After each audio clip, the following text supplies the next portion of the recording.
Mesdames et messieurs, bonjour, bienvenue dans le journal sur CGTN français et voici les grands titres d'aujourd'hui. Une des deux boîtes noires du vol MU5735 de China Eastern Airlines a été récupérée mercredi. De violents combats font rage dans les principales villes ukrainiennes, dont la capitale Kiev.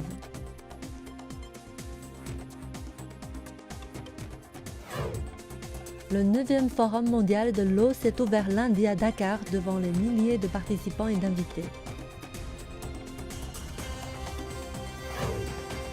Les taïkonautes à bord de la station spatiale chinoise ont donné leur deuxième conférence en direct.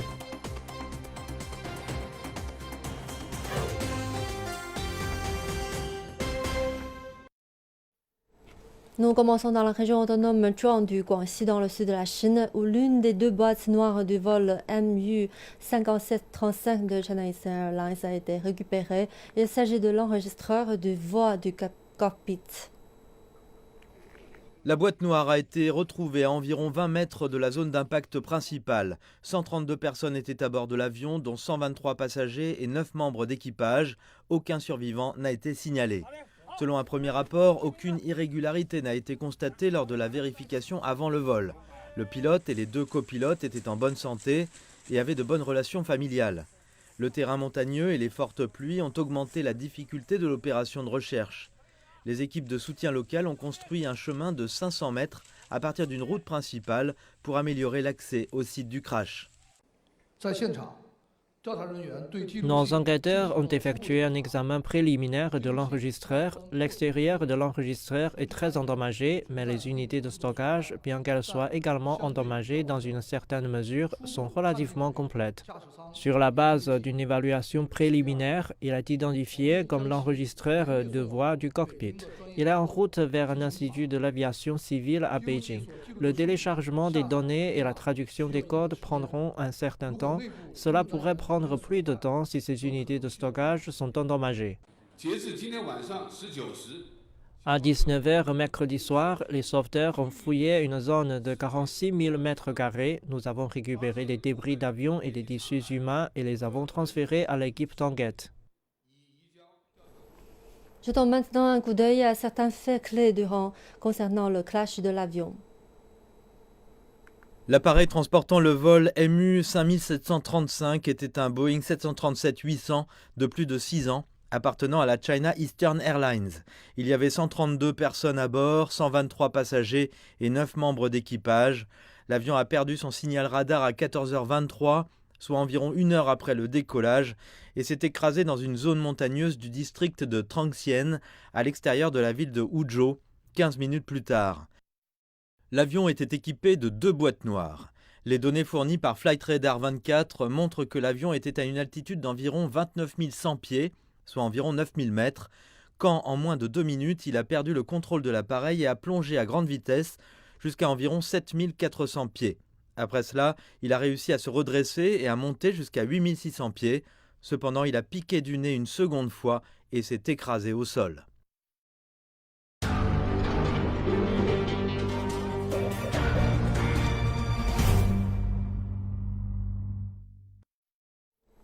Cela fait un mois que la Russie a lancé son opération militaire spéciale en Ukraine. De violents combats font rage dans les principales villes ukrainiennes, dont la capitale Kiev. Le maire de Kiev fait état d'une personne tuée et de 2 blessés graves après que des obus ont touché le parking d'un centre commercial mercredi. Dans la deuxième ville d'Ukraine, Kharkiv, certaines parties de la ville ont été réduites en ruines après des frappes aériennes russes. Dans le sud de l'Ukraine, des responsables de la ville de Mariupol affirment que les frappes aériennes continues transforment la ville portuaire assiégée en cendres d'une terre morte.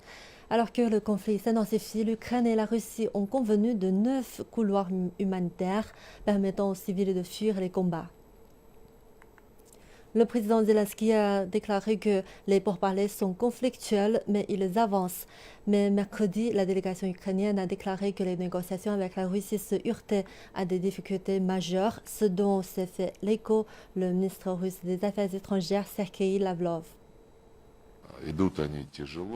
Ils sont difficiles parce que la partie ukrainienne a en quelque sorte exprimé sa compréhension des choses qui devraient être convenues lors des pourparlers, mais changent toujours de position, refusent leurs propres propositions.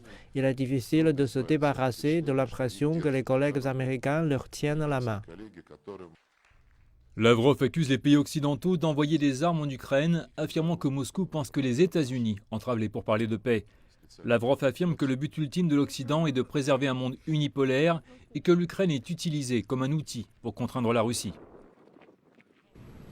Le président russe Vladimir Poutine déclare que certains pays devront payer le gaz russe en monnaie locale. Cette décision fait grimper en flèche les prix du gaz en Europe et suscite des inquiétudes quant à la pénurie d'énergie dans la région. Vladimir Poutine identifie les pays inamicaux comme ceux qui ont imposé des sanctions à la Russie. J'ai décidé de mettre en œuvre une série de mesures pour changer la façon dont les paiements sont effectués dans les plus brefs délais. Tout d'abord, nous allons commencer par le secteur du gaz, où le gaz fourni aux pays inamicaux sera réglé en roubles. En d'autres termes, nous prévoyons d'abandonner toutes les monnaies indignes de confiance. Le chancelier allemand Olaf Scholz a appelé à un cessez-le-feu immédiat et partage la position de l'OTAN sur la crise. L'OTAN ne prendra pas parti à la guerre. Nous sommes d'accord sur ce point avec nos alliés européens et les États-Unis. Depuis le début de la guerre, l'Allemagne fournit à l'Ukraine des armes anti-chars et de défense aérienne, des équipements et des munitions. L'Union européenne donnera en plus 1 milliard d'euros pour l'aide militaire. Le chancelier Olaf Scholz déclare que bien que Berlin soutienne Kiev, il n'approuvera pas les appels lancés à l'OTAN pour qu'elle établisse une zone d'exclusion aérienne au-dessus de l'Ukraine ou envoie des soi-disant troupes de maintien de la paix. Scholz a également adopté un ton prudent sur la réduction de la dépendance énergétique de l'Allemagne vis-à-vis de la Russie, citant les risques de plonger l'Europe dans une récession et de mettre en danger des centaines de milliers d'emplois. Selon les Nations Unies, quelques 3,5 millions de personnes ont déjà fui l'Ukraine pour les pays voisins. Les observateurs humanitaires demandent un soutien psychologique plus important, en plus de la nourriture et du logement. Notre correspondante Mia Alberti a rencontré des bénévoles en première ligne du traitement des traumatismes dans le village hongrois de Bereg-Surani, juste de l'autre côté de la frontière avec l'Ukraine. Vitaly Petit est arrivé d'Ukraine il y a quelques heures à peine. Il me montre pourquoi il est parti. C'était à cause de la vue depuis leur fenêtre il y a quelques jours. Il aura fallu 5 jours à Vitaly, sa femme Ina et leur fille de 12 ans Diana pour quitter Tchernihiv dans le nord de l'Ukraine et se mettre en sécurité en Hongrie. Les souvenirs de ce qu'ils ont vécu sont encore frais. Vous ne pouvez pas imaginer à quel point c'est effrayant de vivre au 5e étage et de voir des hélicoptères venir dans votre direction, de tirer et de voir tout en feu.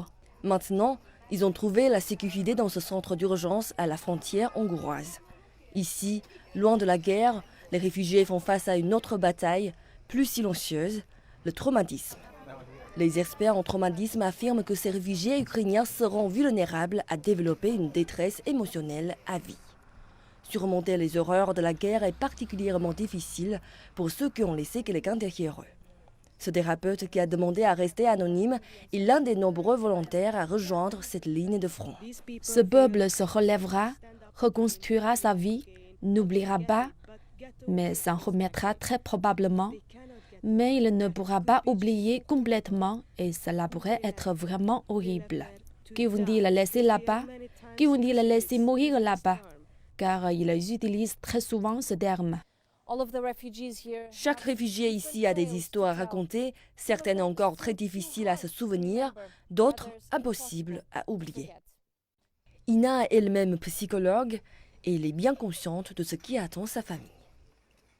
Jusqu'à présent, nous n'avons pas pensé à cela. Nous pensons juste à survivre au jour le jour. Ma fille va en ressentir les effets, c'est sûr, mais personne ne peut dire quand ni comment. Oui, ça va aussi m'affecter. Ça ne sera plus jamais pareil. La plupart des membres de la famille d'Ina sont restés en Ukraine. Ce sera sa première nuit de sommeil depuis des jours. Plus de bombes ni d'hélicoptères. Mais toujours, dans leurs esprits, l'inquiétude constante pour ceux qui sont restés derrière.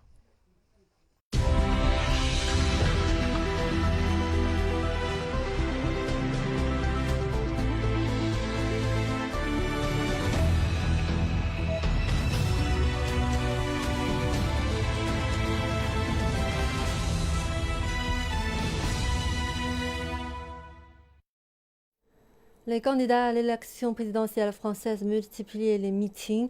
Plusieurs milliers de personnes ont participé ce dimanche à Paris à une marche pour la 6e République à l'appel du candidat de gauche Jean-Luc Mélenchon qui a appelé à l'union populaire autour de sa personne. Nos équipes étaient sur place. Voici le reportage. À 3 semaines de l'élection présidentielle en France, environ 100 000 sympathisants de gauche, selon les organisateurs, ont convergé ce dimanche vers la place de la République à Paris pour assister au meeting de Jean-Luc Mélenchon. Lors de son discours, le candidat de la France Insoumise a défendu son projet de 6e République et de vastes réformes sociales. Il a critiqué les annonces du président sortant sur l'éducation nationale. Selon M. Macron, les enseignants travailleront plus longtemps. Pourquoi ? Sait-il seulement combien de temps ils travaillent? Il a décidé que les chefs d'établissement scolaire géreront le personnel et l'établissement comme ce lieu paradisiaque que vous connaissez tous, l'entreprise. Mais l'école n'est pas une entreprise. Au pied d'un monument de la République aux couleurs de l'Ukraine, Jean-Luc Mélenchon apprenait le non-alignement de la France sur les questions internationales. Le non-alignement dans mon esprit, c'est l'altermondialisme, c'est-à-dire la prise en charge de toutes les grandes causes du peuple humain tout entier, d'où qu'en vienne l'initiative. Une politique défendue par le député européen Younous Omardi. Nous ne sommes pas des suiveurs des États-Unis ou d'une autre puissance dans le monde. Mais nous nous déterminons en fonction de ce que nous considérons être un intérêt général pour la France et pour le monde. Et je crois que c'est extrêmement important. En ces temps troublés, l'objectif de paix oblige à ce non-alignement. Jean-Luc Mélenchon, crédité d'environ 13% des intentions de vote, espère enfin atteindre le second tour qu'il avait manqué en 2017 pour moins de 2 points derrière Marine Le Pen. C'est vrai que Macron est donné encore loin devant, mais à partir du moment où on est au second tour, ça veut dire qu'on enclenche aussi une nouvelle dynamique, et y compris par rapport aux autres forces de gauche ou même aux citoyens qui ne sauraient pas encore complètement pour qui voter devant la division des forces de gauche. Là, pour le coup, si on est non seulement en tête à gauche, mais en plus au second tour, là, globalement, on fait naître un espoir qui j'espère, va se concrétiser. Si on en croit les études d'opinion, Jean-Luc Mélenchon a des chances de se qualifier pour le second tour. Il faudra pour cela qu'il fasse mieux que Valérie Pécresse, Marine Le Pen et Éric Zemmour, 3 candidats avec qui il est au coude à coude. Cyril Fourneris, CGTN, Paris. Le 9e Forum mondial de l'eau s'est ouvert lundi devant des milliers de participants et d'invités réunis à Dakar sur le thème « La sécurité de l'eau pour la paix et le développement ». Prévu sur 6 jours, le forum se tient pour la première fois de son histoire dans un pays d'Afrique subsaharienne. Dakar est la capitale mondiale de l'eau pour une semaine. Le Sénégal abrite le 9e Forum mondial de l'eau. Une cérémonie d'ouverture marquée par d'importantes déclarations de différents chefs d'État, mais également d'organisations qui se sont retrouvés à Dakar pour échanger, discuter, parler de l'eau, de ses avantages, mais également comment préserver cette ressource qui va devenir certainement rare dans des décennies. Le président de la République du Sénégal, Macky Sall, a réaffirmé l'exemple de son pays dans l'hydrodiplomatie. Les organisations pour la mise en valeur du fleuve Sénégal et Gambie ont été citées en exemple. Afin d'apaiser les tensions liées à l'eau et faciliter l'accès universel à la ressource, il y a urgence à agir sur 3 leviers. Premièrement, encourager davantage la gestion concertée des bassins transfrontaliers pour prévenir les risques de conflit. Deuxièmement, poursuivre la mise en place de systèmes de régulation efficaces et socialement équitables. Troisièmement, enfin, promouvoir davantage l'économie circulaire d'assainissement. C'est l'Organisation pour la mise en valeur du fleuve Sénégal qui est même lauréate du prix mondial de l'eau Mohamed V. Cette institution joue un rôle exemplaire puisqu'elle agit non seulement en faveur de la concrétisation de la sécurité hydrique, alimentaire et énergétique du grand bassin transfrontalier, le fleuve Sénégal, mais surtout, il promeut la paix, la prospérité et le développement territorial de ses pays membres. Le président de la République islamique de Mauritanie, dont le pays est membre de l'EMVS, rappelle le cinquantenaire de cette organisation. Mohamed Ould Ghazouani apprécie la bonne gestion des eaux du Sénégal. La mobilisation des financements requis pour la mise en place des infrastructures nécessaires et d'autre part le renforcement de l'efficacité de la gestion commune des eaux du fleuve Sénégal, déjà exemplaire. Cette diplomatie de l'eau est saluée par le président du Conseil mondial de l'eau, Luc Fauchon. Il répondait à la question pourquoi un forum sur l'eau. Dans le respect des souverainetés nationales, le Conseil mondial de l'eau en appelle à des règles plus formelles de la médiation internationale. Tous, ici et ailleurs, nous voulons la paix des rives et pas la guerre des fleuves. L'exemple de la gestion du fleuve Sénégal et de l'OMVG dont vous avez parlé, Monsieur le Président. L'exemple de la gestion du fleuve Sénégal est là devant nos yeux. Coopération plutôt que confrontation, association plutôt que division, qui permettront des terres abreuvées grâce à des fleuves protégés. Sur le financement, le président de la commission climat du bassin du Congo, qui regroupe plusieurs pays, Denis Sassou Nguesso, prône pour l'économie bleue. Cette dernière est au centre de toutes les préoccupations. Lancé en 2016, le Fonds bleu pour le bassin du Congo mérite le soutien et l'appui de la communauté internationale.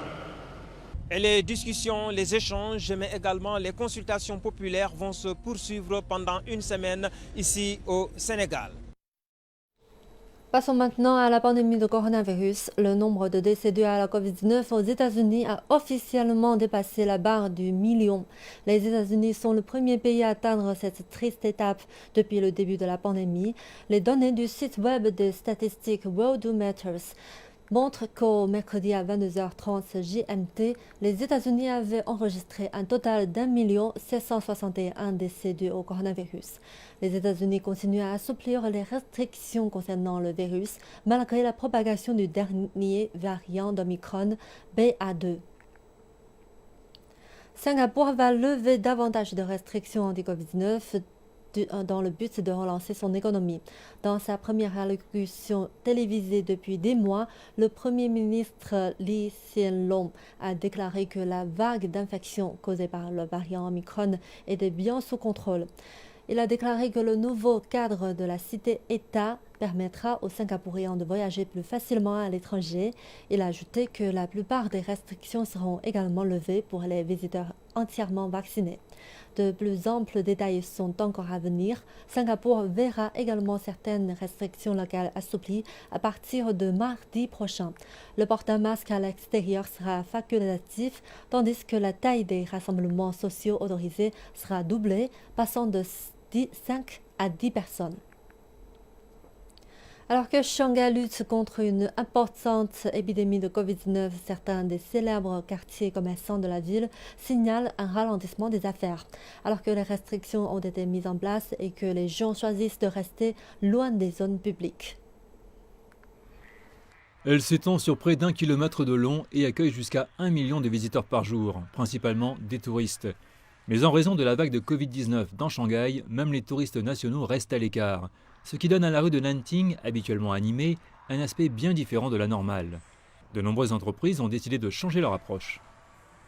Notre boutique offrait principalement des services de restauration avant l'épidémie. La plupart de nos clients sont des visiteurs et des cadres des immeubles de bureaux voisins. Mais maintenant, les livraisons à domicile représentent un grand pourcentage de nos ventes. Il est environ midi et nous voyons que de nombreux livreurs sont ici pour prendre les commandes en ligne. Le service de restauration est suspendu dans la plupart des quartiers de la ville et cela a poussé beaucoup de gens à se tourner vers les livraisons à domicile. Les entreprises de restauration sont maintenant habituées aux commandes en ligne, mais les choses ne sont pas aussi simples pour les autres secteurs. Ainsi, les centres commerciaux s'efforcent de trouver de nouvelles façons de stimuler les affaires dans le contexte des restrictions de la Covid-19. Nous ajustons également notre stratégie pour attirer plus de clients. Nous avons collaboré avec certaines marques pour offrir des réductions pour les achats groupés en ligne. Nous accordons également des subventions à ces marques et des remises spéciales à nos membres. Certaines marques ont également proposé des prix plus bas que sur le marché pour attirer plus de clients. Monsieur Zhang se dit confiant. Une fois l'épidémie contenue, tout reviendra à la normale et la rue Nanting sera à nouveau pleine de touristes. Les technonautes à bord de la station spatiale chinoise ont donné leur deuxième conférence en direct. Ils ont mené des expériences et répondu aux questions des élèves qui rejoignaient la session sur Terre. L'équipage de Shenzhou 13 a une fois de plus poussé l'apprentissage à distance à un tout autre niveau. Il y a eu des expériences comme celle expliquant comment l'eau et l'huile se comportent différemment dans l'espace et sur Terre.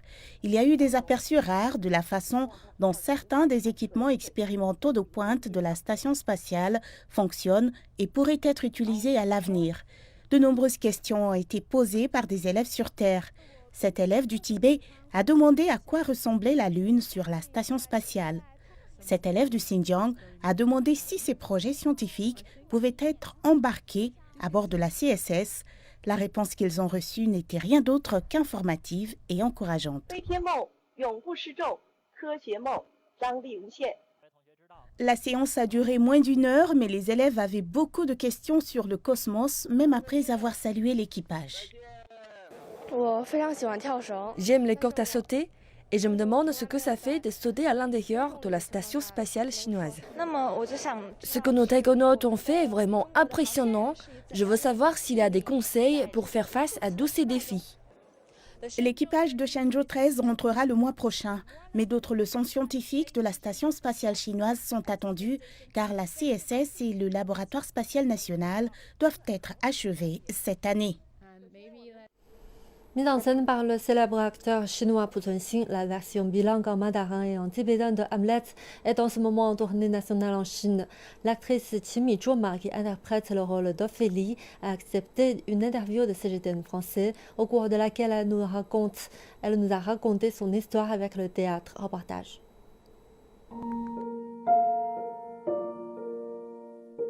我叫齐米卓玛，然后来自西藏山南，是一个农牧区的孩子。今年已经22岁了，毕业于上海戏剧学院，现在就业于西藏自治区话剧团。我扮演的是普通话组的欧菲利亚。我们都知道，我们现在是什么。 可是我们谁也不知道我们将来会变成什么。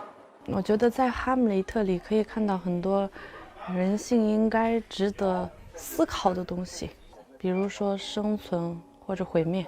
说大了就是生存或者毁灭，说小了就是生活上的很多困难或者问题上面应该怎么思考。比如说上戏这件事情，对我来说是上还是不上，这是一个 值得考虑的问题。当时我是一名普通的高中生，老师们来招收那个艺术学院的学生嘛。最先是没有选上我的，是因为我一直在发抖，因为我很害怕。2个老师很犹豫，在那里聊，说那个女生好好，但是她应该心理素质很差，一直在抖。然后被我听见了嘛，我就 站出去跟他说：“老师，我不是害怕，我是因为天气太冷，觉得冷，所以才发抖。”然后2个老师就觉得，哎，还可以，然后就把我选上去了。一开始